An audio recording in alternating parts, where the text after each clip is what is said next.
Boa tarde a todos. Hoje é dia 21 de julho. Meu nome é Alessandra Becker e estou reunida com os pesquisadores Francisco Pires, Margarida Gutierrez, Antônio Lixe e Caio Prates para mais um podcast do Grupo de Conjuntura. No episódio de hoje, o grupo debaterá os últimos movimentos das bolsas de valores do Brasil e dos Estados Unidos. O material desenvolvido para a discussão está disponível no link da descrição. Bom, existe um fato que vem intrigando economistas e analistas já há algum tempo, no Brasil e no mundo. Esse fato é que, a despeito do efeito devastador que a Covid teve sobre a economia mundial, efeito esse que ainda deve durar por todo este ano, e a recuperação aos níveis prévios ainda deve demorar mais tempo ainda. Apesar disso, os mercados financeiros entraram num modo de uma certa euforia, digamos assim. Não vamos exagerar, mas começaram a ficar mais otimistas, né? Não vamos chamar euforia, mas mais otimistas. Em particular, as bolsas de valores têm tido um comportamento surpreendente, né? Então, se nós formos considerar, por exemplo, o que está acontecendo com o Ibovespa, né? A Bolsa Brasileira, ela atingiu na última segunda-feira, quer dizer, ontem, né? Ela atingiu o nível de 104 mil pontos, né? A Bolsa Brasileira, antes da Covid, estava lá em torno de 115 mil pontos, caiu quase 50% para 63 mil pontos, e agora subiu para 104, quer dizer, já fez quase todo o caminho de volta, apesar de nós ainda estarmos longe, bastante longe, da normalização da economia, o que dirá do retorno à situação anterior. Se a gente olha a Bolsa Americana, o comportamento é mais surpreendente ainda. O S&P 500, por exemplo, caiu de um nível de quase 3.400 pontos para 2.200, uma queda espetacular. Agora já está em 3.251 pontos, que é mais ou menos onde ele estava no final do ano passado, ou seja, já voltamos lá no S&P 500 ao final, a situação que estava ao final do ano passado, só que a gente ainda tem uma economia americana em recessão pela frente.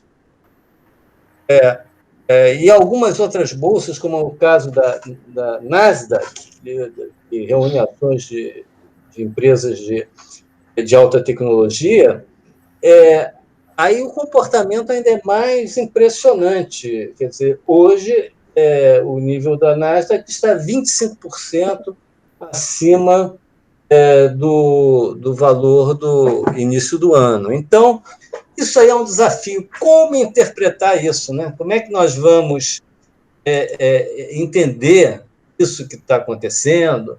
Será que isso é uma bolha? Afinal de contas, o que está se passando no mercado financeiro? Que mistério é esse? Lixa, você pega a bola? Tá. Uma coisa que a gente vê na apresentação que o Francisco Eduardo acaba de fazer é que quando a gente olha o comportamento da Bolsa Americana e da Bolsa Brasileira durante a pandemia, existe uma grande sincronia, não? Existe o comportamento dela são bastante parecidos, tá? A gente pode definir três faces, digamos, do que Francisco Eduardo colocou da bolsa de valores durante a pandemia. Uma primeira fase a gente pode colocar iniciando em 30 de janeiro, não? E até 19 de fevereiro. É uma fase em que se pensava que a epidemia estaria circunscrita à China e que os seus efeitos sobre a economia global seriam relativamente pequenos. Tá?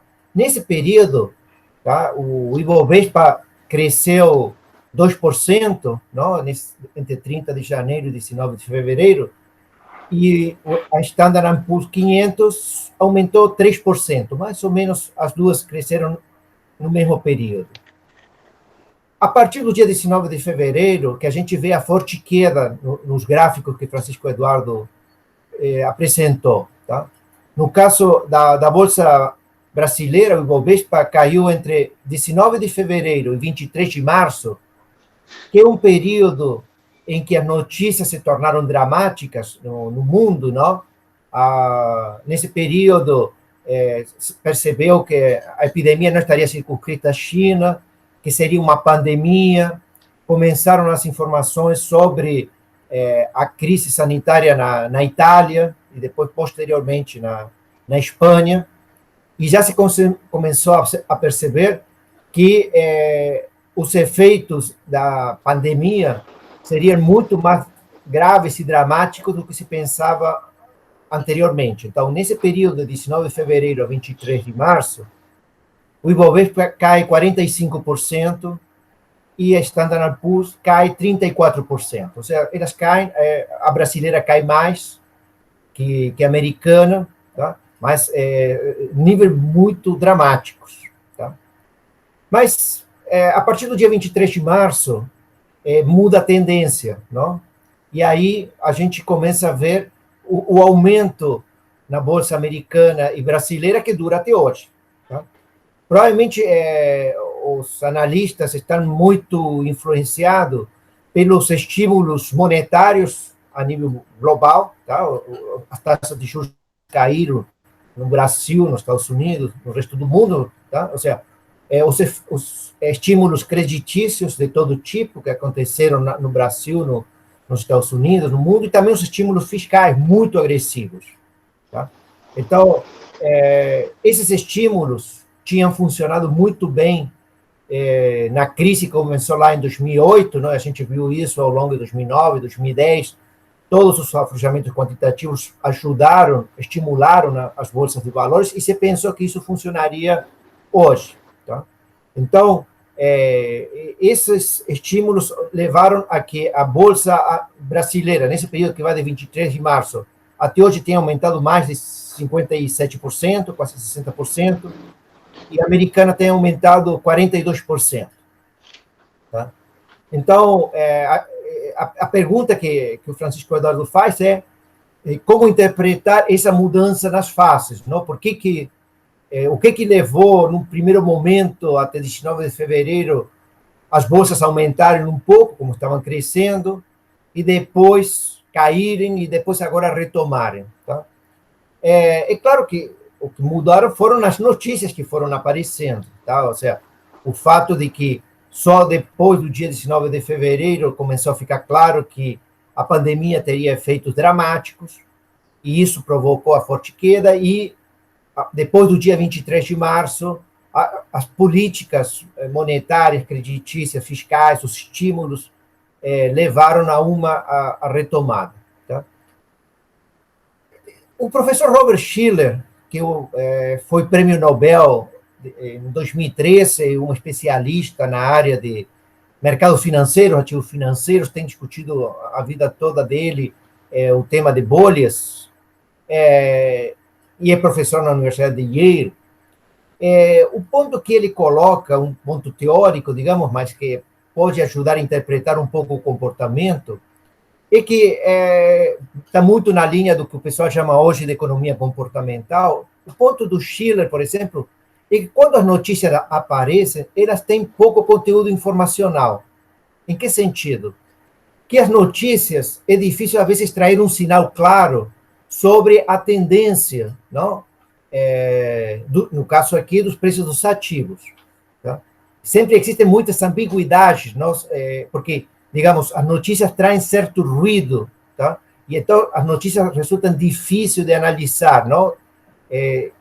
Leva um tempo, então, para elas deixarem claro qual é o sinal que estaria por trás delas, não? Então, essas ambiguidades fazem de que os agentes demorem para reagir. Tá? Por essa razão, a gente teve aquela primeira fase em que a bolsa cresceu, não? Porque ainda não se sabia interpretar exatamente bem como seria, quais seriam os efeitos da Covid, não? Da doença, da pandemia. Tá? É claro que assim que ficou claro, assim que o conteúdo informacional aumentou, a gente levaram a gente a mudarem de plano. Posteriormente,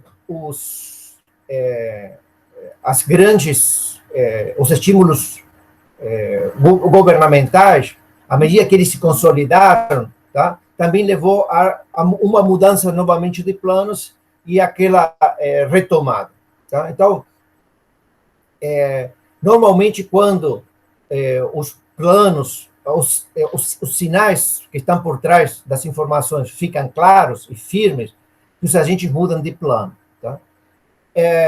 Isso também nos pode ajudar a interpretar, ajudar a resolver uma pergunta que o que a gente tem de aqui para frente, não? Que é um pouco o ponto, não? Ou seja, continuará esse forte crescimento no preço das ações aqui e no resto do mundo.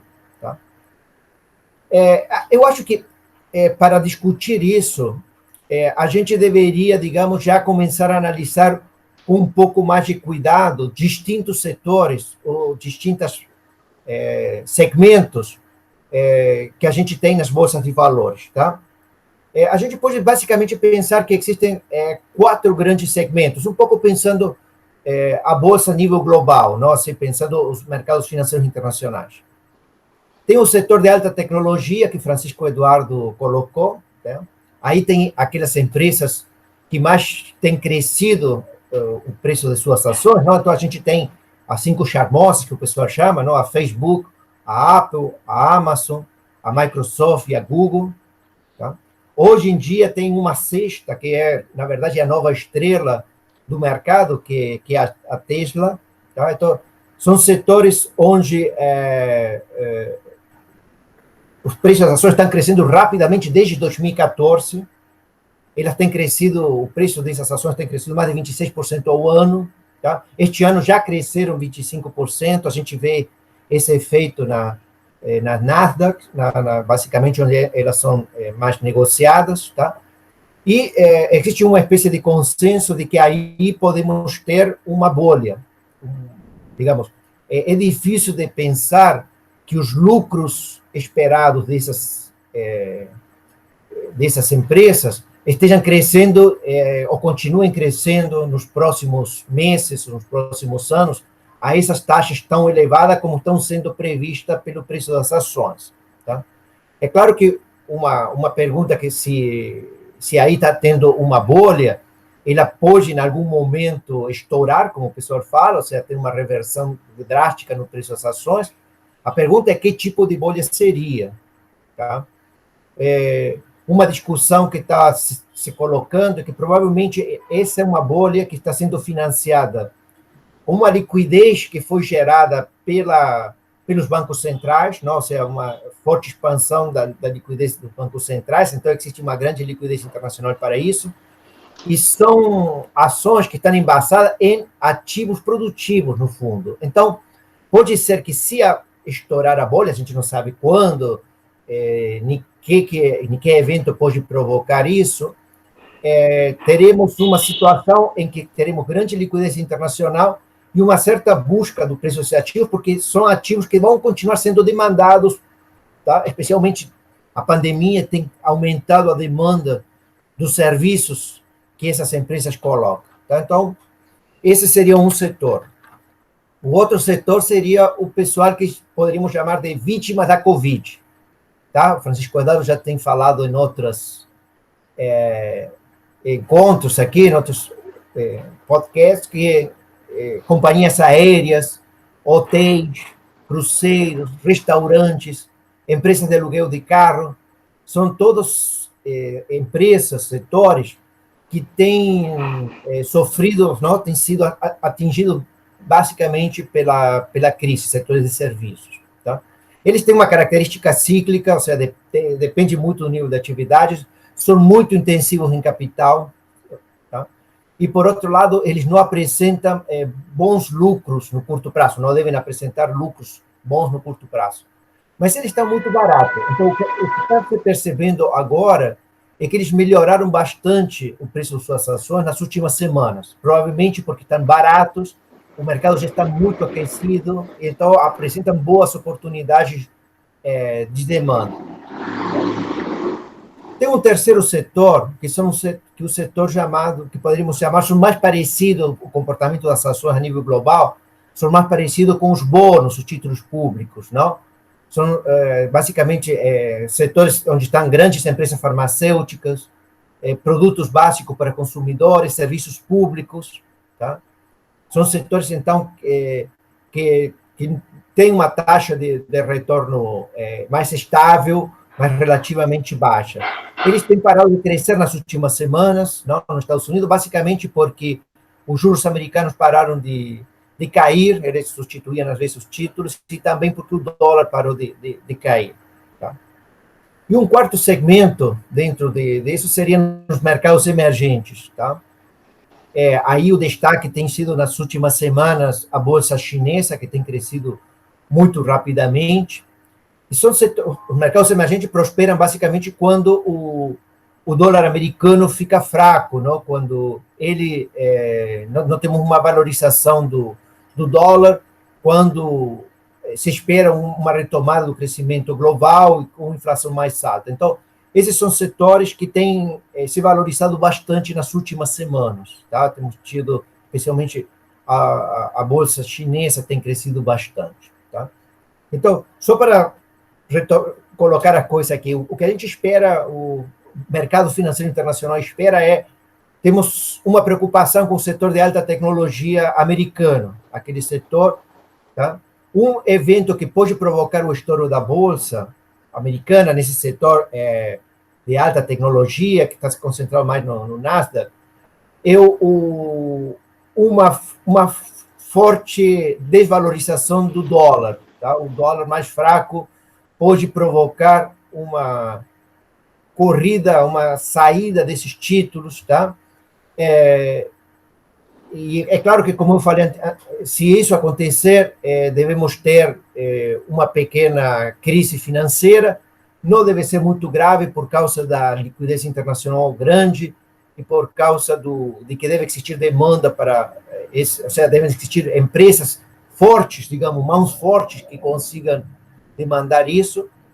E na medida de que se a gente aposta, tá, num dólar mais fraco nos próximos períodos, nos próximos meses, no próximo ano, a gente pode ter também uma melhora nos mercados emergentes. Tá? Então, abrindo oportunidades para mercados emergentes. Tá? Lixa, só para dar uma referência aí para o nosso ouvinte, quer dizer, você falou anteriormente do Robert Shiller, né? E sobre essa questão, essa análise por grupos aí, uma referência aí que a gente usa, inclusive, é o Luiz Gave, né, da Gavecal, só para ter essa referência. Ok. Eu queria fazer também não sei se cabe eu falar, eu queria acrescentar algumas observações específicas sobre a Bolsa Brasileira. Dá tempo? Dá. Por favor, Caio, vai. É o seguinte, primeiro, eu acho que o movimento do Ibovespa, como o Lixa destacou, na verdade tem tido uma correlação bem estreita com o S&P 500, na verdade. Então, há um determinante externo, claro, por trás do movimento do Ibovespa ao longo do ano. Agora, quando a gente pensa fatores mais... O que acontece é que é um movimento próximo do S&P 500, mas mais volátil. Ele andou pior em certos momentos. Se a gente pegar de meados de maio para cá, o Ibovespa andou melhor que o S&P 500. Na verdade, ele vinha... Então, ele tem movimentos mais voláteis, mas que, no frigir dos ovos, acompanha a tendência do S&P 500, sendo que, nesse momento específico, a gente ainda está com uma queda de um pouco menos de 10% do Ibovespa em relação à posição do final do ano passado, enquanto que o S&P 500 zerou a perda. Né? Ele está com um nível semelhante, como o Francisco falou no início, ao do final do ano passado. Agora, quando a gente olha fatores domésticos, que tem a ver com esses movimentos mais pronunciados para cima e para baixo, eu queria destacar o seguinte, quer dizer, primeiro tem um efeito, um fator que também está influenciando diretamente na Bolsa no mundo todo, inclusive nos Estados Unidos, que é os juros muito baixos, né? E aí os canais são dois, não só o canal mais evidente no Brasil, por exemplo, a rentabilidade, os juros dos títulos, juros reais de títulos de renda fixa foram praticamente para zero. Então, isso é em si mesmo um estímulo à busca por aplicações de mais risco, tipicamente Bolsa entra nessa categoria.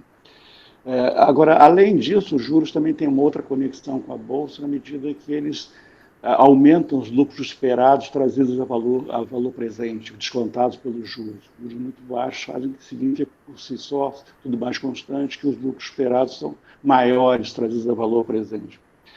No caso brasileiro, para esse movimento que eu destaquei de meados de maio para cá, de ter sido um comportamento melhor que o S&P 500, na verdade, tem a ver com a gente viveu um período de grande incerteza política, final de abril, primeira quinzena de maio. Depois, as perspectivas de governabilidade melhoraram e passou a haver uma visão dos investidores um pouco mais otimista sobre aquilo que parece chave para os investidores, que é a retomada do ajuste fiscal pós-Covid e o andamento das reformas que estão em pauta. E isso está contribuindo. De qualquer maneira, fica a questão intrigante, que é como que a Bolsa está tendo um comportamento tão favorável quando nós estamos diante de um risco fiscal para o pós-Covid imenso, na verdade. Como é que isso está acontecendo? E uma das razões que fazem que seja possível a Bolsa ter um comportamento tão favorável nesse ambiente de um risco fiscal tão elevado para 2021 é que os investidores, aí não só os investidores estrangeiros, mas os investidores domésticos, nacionais, estão fazendo cada vez mais, ao longo desses últimos meses, uma operação de hedge em dólar. Ao mesmo tempo que eles compram ações, e isso puxa para cima a Bolsa, eles aumentam as posições compradas em dólar, derivativos e tudo mais, e com isso eles tentam se proteger do cenário do risco fiscal, em última análise. Porque se as coisas forem muito mal do lado fiscal, isso vai ter um impacto muito negativo na economia, tenderia, nessa hipótese, a derrubar a Bolsa, mas o dólar dispararia nesse contexto.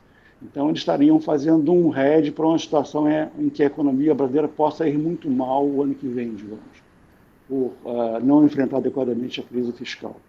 Então, e isso é um dos fatores, aliás, por trás do dólar tão alto nos últimos meses, e ele recuou bastante do pior momento, para meados de maio, mas continua uma desvalorização cambial no Brasil muito acima da média dos emergentes. Isso tem muito a ver com risco fiscal, obviamente, mas tem também ingredientes desse tipo, de uma operação casada com a Bolsa, de hedge, na verdade, para a alta da Bolsa. Então, é basicamente isso que eu gostaria de comentar. Só para acrescentar um ponto, né? O Caio mencionou aí essa questão dos investidores nacionais e investidores estrangeiros. Mais uma questão intrigante do comportamento atual da Bovespa, especificamente, é que no mês de julho, esse mês, está havendo uma saída importante de recursos estrangeiros da Bolsa. Junho foi até um mês bom, entraram capitais estrangeiros na Bolsa. Mas no mês de julho está havendo uma saída grande. A despeito disso, a Bolsa subiu bastante em julho. Quer dizer, esse movimento de alta foi um movimento fundamentalmente motivado por investidores domésticos. Né? Foi tão forte que compensou essa saída dos estrangeiros. De novo, temos todas, então, essas explicações que foram aventadas aqui, gerais, levantadas pelo Lixa, essas mais específicas do Brasil, levantadas pelo Caio, mas esse realmente é um comportamento bastante interessante que está acontecendo atualmente na economia brasileira, que nós tentamos aqui hoje tentar um pouco decifrar esse comportamento e continuaremos acompanhando junto com os demais eventos da economia brasileira né, nos próximos podcasts. Voltamos na próxima terça-feira. Até lá.